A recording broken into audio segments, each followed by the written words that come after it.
Aquel que beba de este cáliz obtendrá miles de beneficios y vida eterna, si es puro de alma, mas si tiene malas intenciones perecerá. Me refiero al Santo Grial. Bienvenidos, muchas gracias por prestar atención. Hoy tengo el agrado de comenzar nuevamente este programa porque recién lo comenzamos y se cayó el internet. Eso significa que vamos por buen camino, porque cuando aparece un percance uno puede bien tirar la toalla y decir, oh, no voy por aquí, pero en realidad yo soy bastante terco y digo, surgió este obstáculo, significa que estoy yendo por buen camino, sorteo el obstáculo y sigo por adelante. Les decía, hoy tengo el agrado de compartir esta ponencia con mi querida amiga Selene Siboldi, que enseguida va a estar con nosotros y vamos a hablar del Santo Grial, nada más y nada menos. Estamos nuevamente con Selene.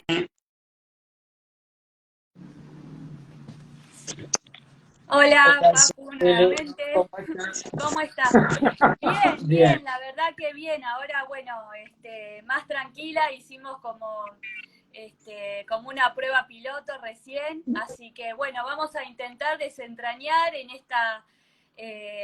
esta ponencia los grandes misterios que encierra el Santo Grial y a ver qué Muy podemos bien. deducir con todo lo que estudiamos, ¿no?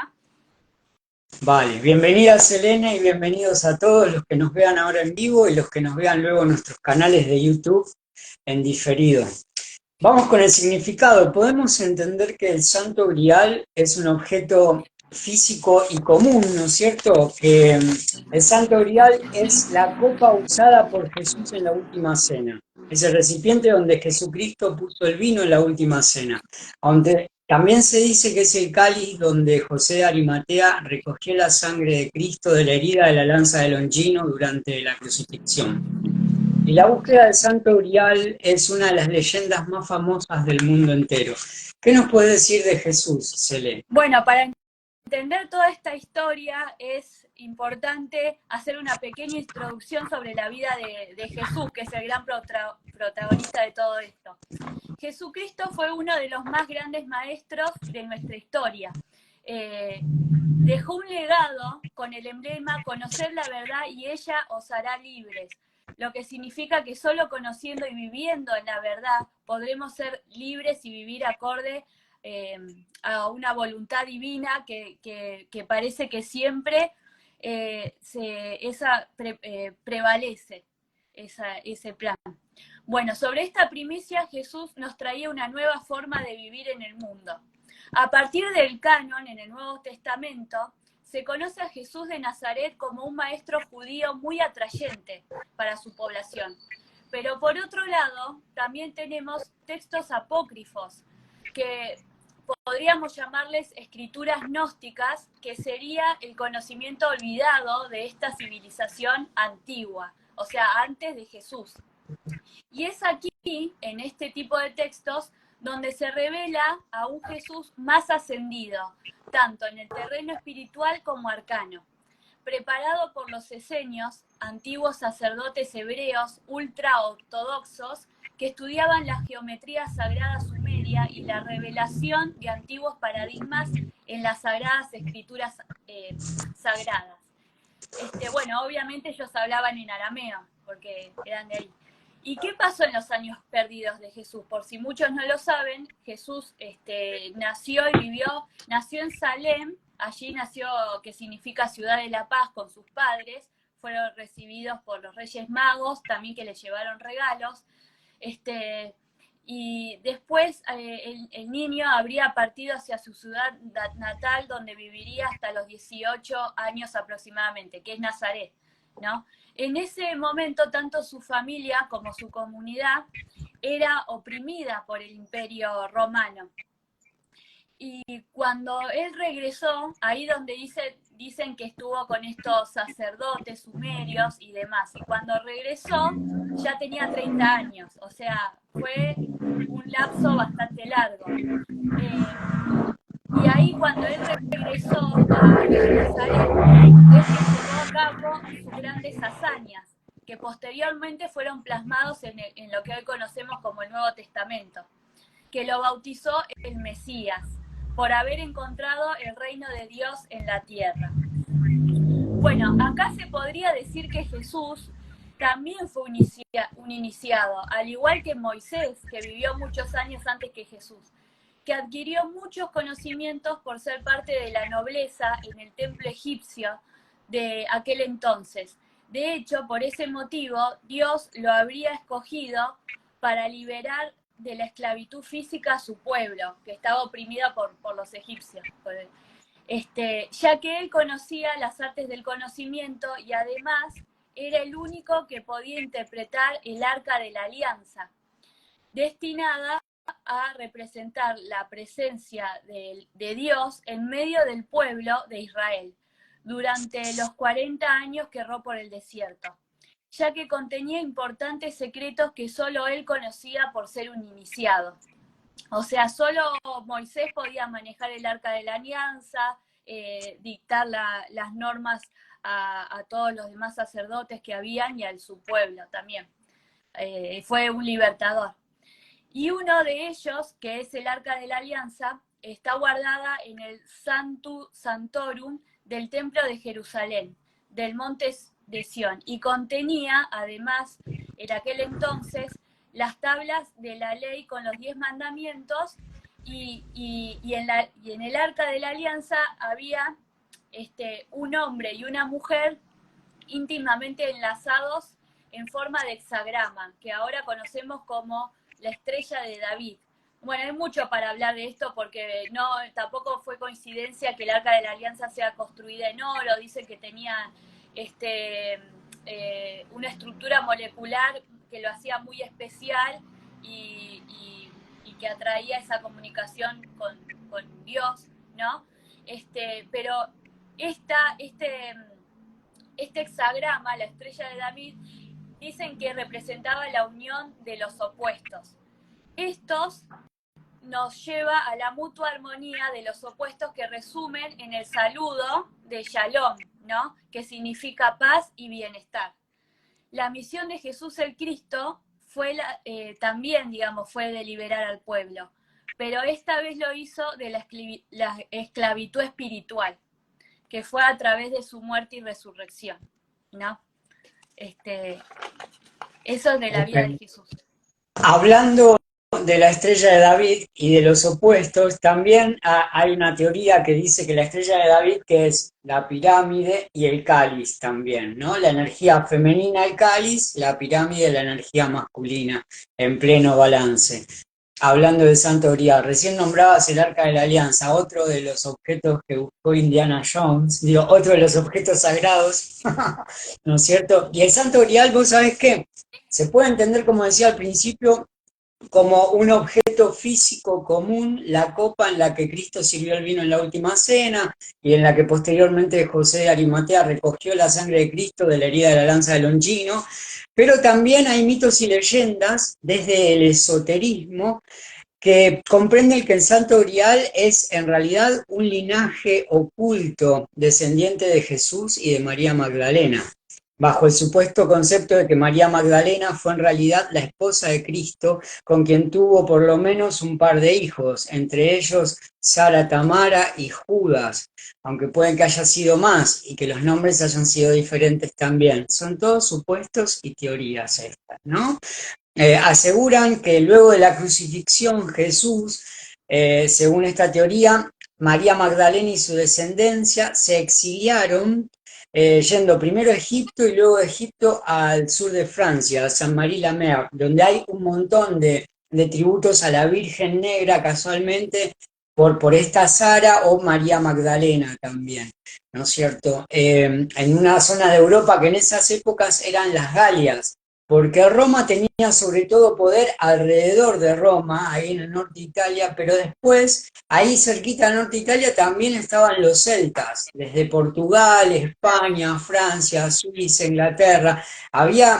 Fueron las últimas legiones en conquistar por los romanos. Decían, todos los caminos conducen a Roma, casualmente porque ellos invadían otros lugares como en Egipto, en Medio Oriente, en Asia, lejos de Europa, y lo último que conquistaron las últimas legiones fue Europa, porque estaban los bárbaros los sajones y los celtas en las Galias, y el pueblo de Israel junto, los hebreos y los celtas tenían en común eso, que eran contrincantes de los romanos. Entonces había mucho también comercio y es muy posible, había una ruta marítima que iba desde Egipto a Europa, ¿no es cierto? Y desde Medio Oriente, desde Palestina hasta Europa también, así que es muy probable que esta teoría tenga mucho de cierto, ¿no?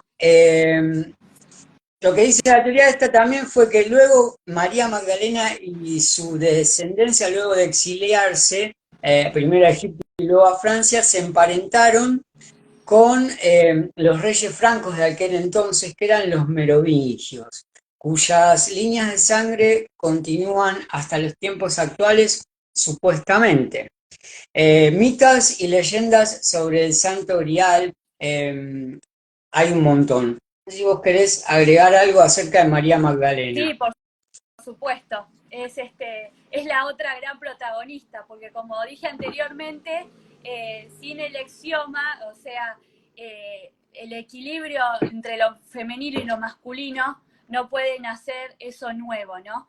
Y en mi investigación me di cuenta de que hay muchas coincidencias con el número 13, y esto es lo que les quiero revelar hoy, ¿no? Bueno, hay una historia apócrifa, obviamente, porque María Magdalena está en el Nuevo Testamento, pero no como lo estamos relatando ahora, sino como contando otra etapa de su vida, ¿no? Pero hay una historia apócrifa sobre María Magdalena que hoy intentaremos en este momento descifrar, Un- con esto que les Una voy a contar pequeña ahora. aclaración. Apócrifo es que no está dentro de los cánones aceptados de la historia Claro, oficial. En sí, sí, esa eso lo época era la dije. Iglesia romana. O sea, no forman parte, esos evangelios no forman parte de la Biblia. Exactamente. Exacto, los evangelios del Están Nuevo aprobados, Testamento que digamos. son Están canónicos, que aprobados están por la iglesia. aprobados en el Concilio de Nicea, ¿no? Con Constantino en el 300 y pico después de Cristo. Son San Marcos, San Lucas, Mateo y Juan. El resto, como por ejemplo, los evangelios de Magdalena, de Judas, de Tomás, esos son los apócrifos. ¿Ok? Bueno, ¿quién fue esta enigmática mujer, ¿no? Que proveniente de Magdala, una ciudad antigua de Israel, de ahí viene su nombre Magdalena, quien se dice fue la decimotercer discípula de Jesús de Nazaret, que este puesto se lo había otorgado Jesús justamente en la última cena, donde también habría nombrado había, digamos, desenmascarado a Judas como el traidor, ¿no? De todos ellos. Y está plasmada en el famoso cuadro del pintor Leonardo da Vinci, ya que en ese momento Jesús, bueno, como dije recién, habría revelado al traidor que estaba entre ellos, Judas Iscariote. Por lo tanto, ya no formaba parte como discípulo de Cristo, y es aquí donde comienzan todas las similitudes que hubieron en el transcurso de la historia. Para empezar, no es común que María Magdalena lleve este nombre, ya que en la cultura lingüística la letra M, que se pronuncia em, representa el origen de la vida misma, como la madre de todas las cosas. De allí proviene la raíz de todo, comenzando desde la materia o matriz hasta alcanzar todos los terrenos de lo que conocemos hoy en día. De ahí que todas las vírgenes se llamen María, porque cumplen el rol del arquetipo sobre la unión de los opuestos, lo femenino y lo masculino, el alfa y el omega. Todo esto está explicado en la Biblia, en la parte del Apocalipsis donde dice, Dios dice, ¿no? Yo soy el alfa y el omega, y habla sobre la creación de todas las cosas. Uno de estos 7 dones que nos otorga el Espíritu Santo es la sabiduría, ¿no? Y este mismo se puede lograr de muchas maneras. Una de ellas, que es la más conocida y empleada por la mayoría de feligreses y creyentes de hoy en día, es a través de meditaciones, alabanzas, o sea, uno es como que lo invoca y el Señor a través del Espíritu Santo nos da el don de la sabiduría, ¿no? Pero en ese momento, después de crear una conexión con Dios entre el cielo y la tierra, ahí es donde uno empieza a sentir la paz y la convicción de que, bueno, de que todo pasa por algo y de que lo que a uno le sucede en esta vida es para bien, ¿no? Pero también hay otro método de conseguir esa sabiduría, ¿no? Que es empleando la hierognosis, que es una ciencia que nos enseña a diferenciar el conocimiento sagrado de lo profano. También suele llamarse discernimiento de espíritu en términos religiosos, ¿no? Hoy en día. Y es aquí donde se comienza a revelar mucha data que superficialmente parecía casual, pero que en realidad era y sigue siendo causal. Todo tiene un propósito, que es el de cumplir un plan que hay mucho más grande que nosotros no conocemos. Por eso muchas veces no entendemos por qué pasamos ciertas situaciones, pero es como que hay algo más que nos hace atravesar por todo eso que atravesamos en este mundo. Bueno,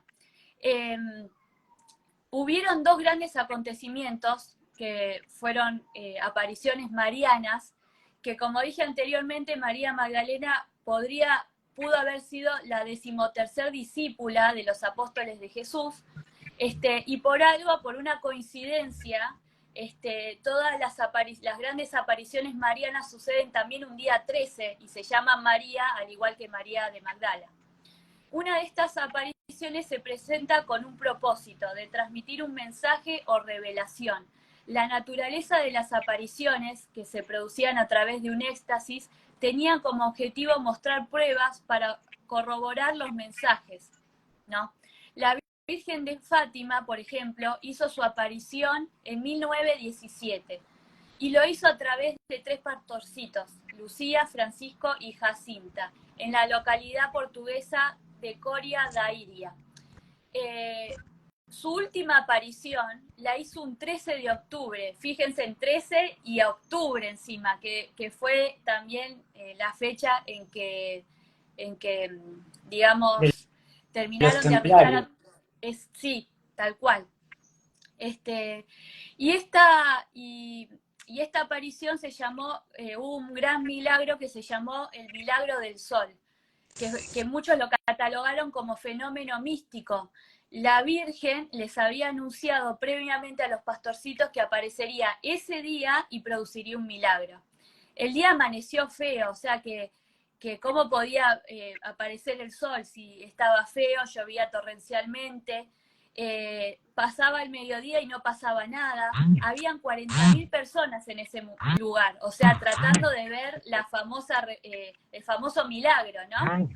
Y de pronto sale el sol y este sol se empieza a mover, o sea, algo sobrenatural, que el sol se empiece a mover y empiece a hacer figuras en el cielo. Bueno, esto aconteció un 13 de octubre. Después hubo otra gran aparición, que fue en 1961, y fue en España, Garabandal, a 4 campesinas. Sucedió un 13 de mayo, otra vez el número 13. Reciben un mensaje que es la respuesta que muchos creen que es a la crisis que estamos atravesando. Un día tienen la visión estas campesinas del arcángel Gabriel. Las chicas lo contaron a su pueblo, pero muchos no le creyeron que haya visto un ángel, y más un arcángel, porque es un arcángel. Y les dijo, ¿sabés por qué es venido? Es para anunciarles que mañana la Santísima Virgen se os aparecerá como la Señora del Monte Carmelo. Las apariciones de la Virgen después de ese acontecimiento empezaron a suceder a partir de un 2 de julio, y allí se dice que se le aparecían todos los días a las campesinas.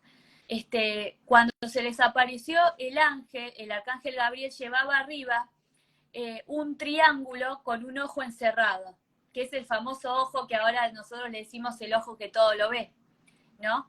Y las chicas empezaron a tener, bueno, las apariciones, la Virgen les mostró escenas del aviso, bueno, y ahí está la revelación de conciencia, el castigo que va a recibir la humanidad y todo eso. Profecías.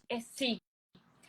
Hablando de profecías, Facu, están las profecías de San Malaquías, que que fue también un profeta que vivió en el siglo XII y habló del último papa, que sería el Papa Francisco.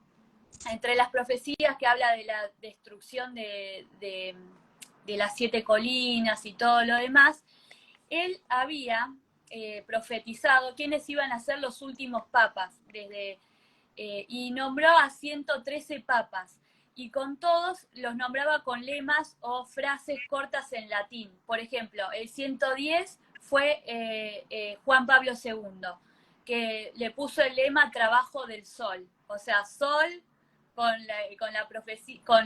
el milagro de sol de Fátima, y Juan Pablo II para muchos hicieron muchas cosas. Después está el pontificado, la gloria del olivo, que fue Benedicto XVI.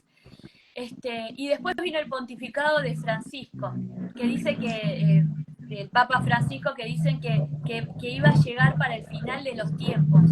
O sea, que hay un gran aviso en todo esto, en profecías, apariciones, o sea, no puede ser todo al azar, y porque sí, tiene un propósito.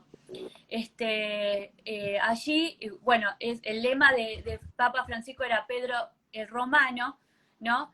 Y que bueno, que dice que este Papa iba a tratar de proteger a su manera la persecución que hay en los últimos tiempos sobre los cristianos, las personas que siguen y que creen en Jesús y que tratan de alejarse de la oscuridad, digamos, ¿no? Bueno, yo acá quería revelar todo lo que había relacionado con este tema y hacerlo, resumen, lo más corto posible, pero hay mucho para estudiar. Ok. Sabes que esto que me comentás, Ele, ocurrió en el siglo pasado, lo de los pastorcitos de Fátima, ¿no? Y el milagro ese del sol. Y casualmente el siglo pasado fue una época muy oscura para Europa, porque estuvo la Primera Guerra, intervino la Segunda Guerra Mundial, un montón de dictaduras, y estos milagros hicieron como resurgir la fe en la sociedad. Y esto me recuerda a que en el medioevo, en la época medieval, la búsqueda del Santo Grial también fue como algo milagroso, se transformó en un símbolo de paz, y el Santo Grial ayudó a recuperar un poco la fe también en lo divino, ¿no? Y hay un montón de mitos y leyendas acerca de eso, uniendo los temas al Santo Grial. Despertó mucho el interés en la Europa cristiana medieval. Según Robert de Borón, Jesús resucitado se le apareció a José de Arimatea y le pidió que llevara el Santo Grial a la isla de Bretaña. Pero quien sin duda hizo famosa esta reliquia sagrada fue el bardo bárbaro Wolfram von Eschenbach, alrededor de los años 1200 después de Cristo. Según esta teoría, sangreal hace referencia a la sangre real. Teoría que se hizo famosa a nivel mundial a partir del bestseller de Dan Brown, El Código Da Vinci, ¿no? Este libro que fue ultra famoso y sirvió para que mucha gente acceda a esta teoría.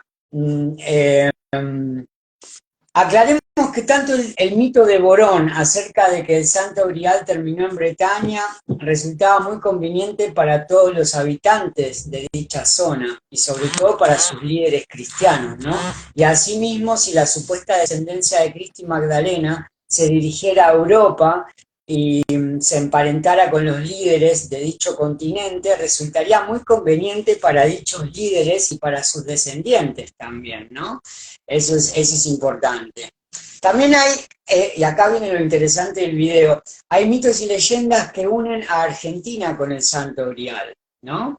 Supuestamente los caballeros templarios, una orden de nobles caballeros, monjes y guerreros encargados de custodiar en tiempos de las cruzadas a los peregrinos que viajaban de Europa a Tierra Santa, también eran encargados de custodiar las reliquias sagradas de la cristiandad, ocultas en el Templo de Salomón, como nombraste vos, entre ellas el Arca de la Alianza y también el Santo Grial.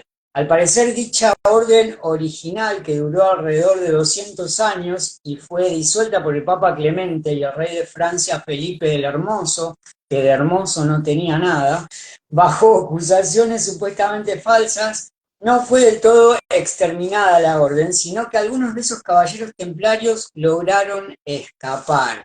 Y aquí viene lo que une a Argentina con el Santo Grial. Aquí viene la conexión argentina. Al parecer los templarios ya habían llegado a América antes que el descubrimiento oficial de Cristóbal Colón. Y lo habían hecho con mapas vikingos. Parece que los vikingos llegaron mucho antes que los españoles a Europa, a América, y hay pruebas que así lo confirman. Hay mapas antiquísimos en papiros y el trayecto habría sido a través del estrecho de Bering a Norteamérica y desde Alaska bajaron hasta llegar hasta Sudamérica. Por eso supuestamente los templarios llegaron más de 200 años antes que Colón a América y a Argentina. Y en cuanto a la presencia vikinga en América precolombina, se hallan pruebas históricas, porque si no son puras teorías, hay que ir también a la fuente y a ver si hay pruebas al respecto, ¿no? Pero resulta que sí las hay. Hay asentamientos vikingos, destellos de asentamientos vikingos, vestigios de asentamientos vikingos en Norteamérica y en Sudamérica. En Sudamérica, más precisamente en Paraguay, de hecho hay ciertos pueblos originarios cuyos integrantes son altos y barbados y con ojos claros también, lo que resulta extraño teniendo en cuenta que la mayoría de los pueblos originarios de la zona son de baja estatura y lampiños. Y en cuanto a la presencia templaria precolombina en Argentina, hay una fundación que se llama Delfos, que realizó una investigación de campo entre 1997 y 2006, y aseguran que los templarios llegaron al Golfo San Matías, entre Río Negro y Chubut, en la Patagonia Argentina, más precisamente al fuerte argentino, donde se encontraron vestigios templarios, entre ellos monedas de plata con la cruz del temple y moldes de piedras tallados con simbología templaria también. ¿Y por qué me refiero también a que el Santo Grial pudo venir a Argentina? No me consta que sea cierto, pero me apasiona el romanticismo que implica dicha teoría. Y hay una obra muy famosa que es la Oda a Parsifal, escrita por Eschenbach en 1215, cuyas palabras textuales dicen: Solo Parsifal el ángel por los mares irá, con los tres caballeros del número impar, en la nave sagrada y con el vaso del Santo Grial, por el Atlántico Océano, hasta las puertas secretas de un silencioso país que Argentum se llama y siempre será. Igual aclaro que hay especialistas que niegan que esto realmente sea la obra original de Eschenbach y aseguran que se trata de una falsificación moderna. Si llegase a ser cierto, Argentina ya se llamaba así mucho antes de su fundación como república e incluso mucho antes de que Colón pisara América, ¿no? Y vale aclarar también en las leyendas artúricas, supuestamente el rey Arturo, encargado de custodiar el Santo Grial, entre otros objetos sagrados, le confió dicho cuidado al caballero Parsifal por su pureza de alma y sus nobles intenciones. Pues Parsifal era un noble caballero sin maldad ni tinieblas. La etimología de Parsifal nos dice que significa puro, tonto o pobre. Igual que yo, puro, tonto y pobre. Ok. Y Parsifal tiene sus raíces en un legendario caballero llamado Percival, que significa hombre de Persia. Parece que por sus proezas de nobleza adquirió sus títulos de caballero, pues no era de sangre dinástica o europea. Sin embargo, consiguió sus títulos de nobleza. Entonces, uno de los mitos que vinculan a la Argentina asegura que los templarios lo trajeron a la Patagonia. Eso antropológicamente hablando, mientras que otro de los mitos, impregnado en misticismo, dice que el caballero Parsifal cruzó el Atlántico hasta un lugar llamado Armórica, lugar que se asocia a América, hasta el país de Argentum, lugar que se asocia a Argentina, hasta las montañas de Viaraba, lugar que el siglo pasado fue relacionado con las sierras cordobesas, más precisamente con la zona del Cerro Uritorco, montaña sagrada para el pueblo originario conocido como Come Chingones, casualmente también más altos y barbados que el resto de los pueblos originarios de Argentina, salvando a los patagones del sur. El resto de los pueblos originarios de la zona también son de baja estatura y lampiños.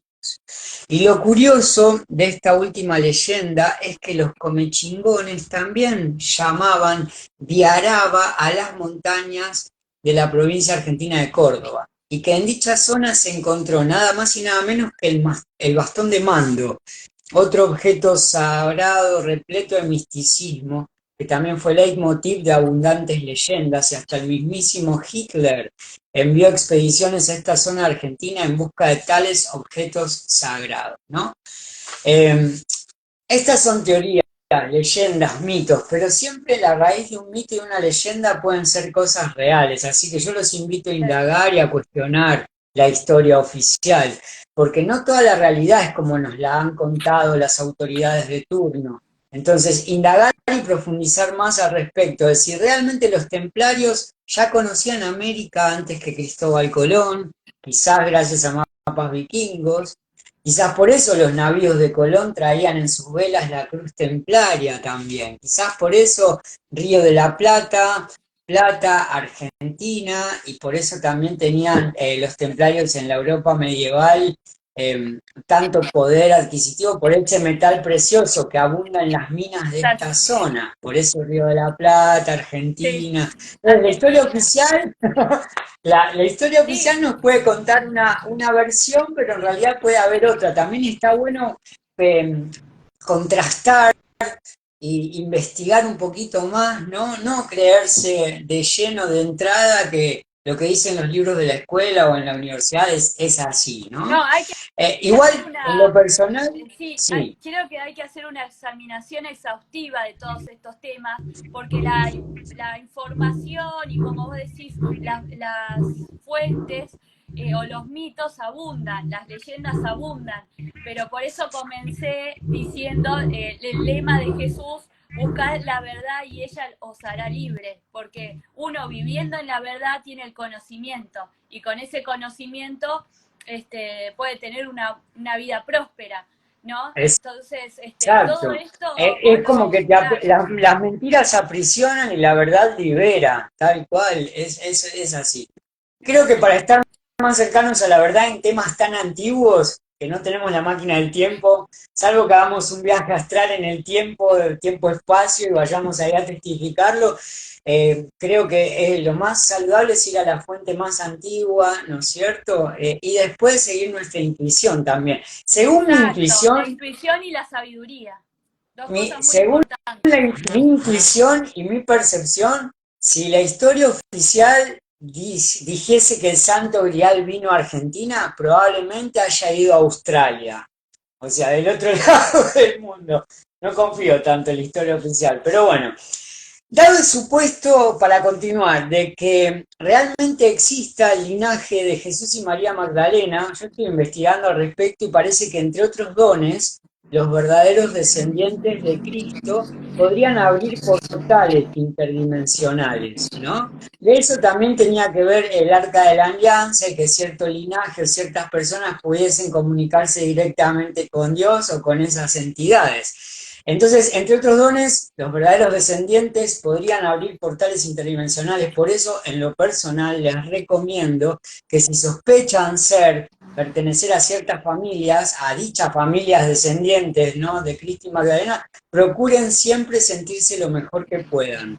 Porque si pueden abrir portales interdimensionales depende de los estados emocionales, serán las energías con las que conecten. Y conectar con energías sutiles es conectar con Dios, es conectar con ángeles, con maestros ascendidos, con seres de luz y con energías constructivas y saludables. Y evitar siempre conectar con energías densas que abran portales al bajo astral, porque son destructivas y perjudiciales, ¿no?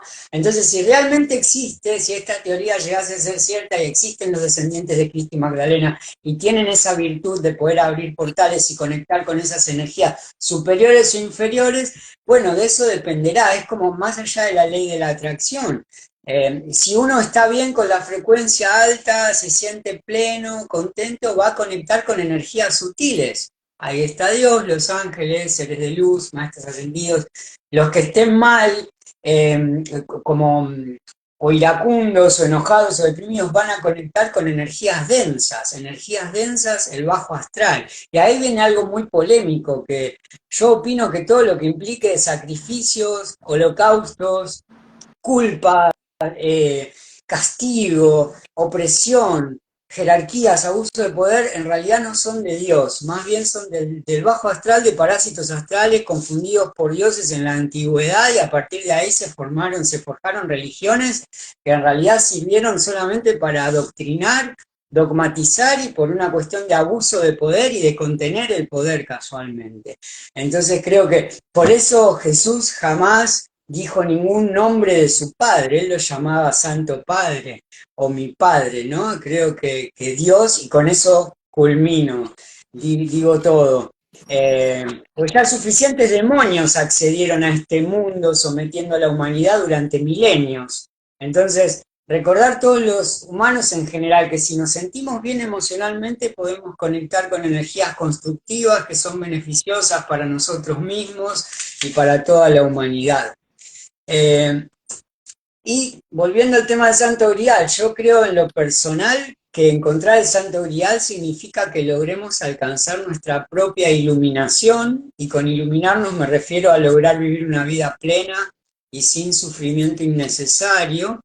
Y la búsqueda del Santo Grial es un camino que nos lleva a ser mejores personas, ¿no? Es encontrar el Santo Grial, es despertar nuestra chispa divina, básicamente. Claro.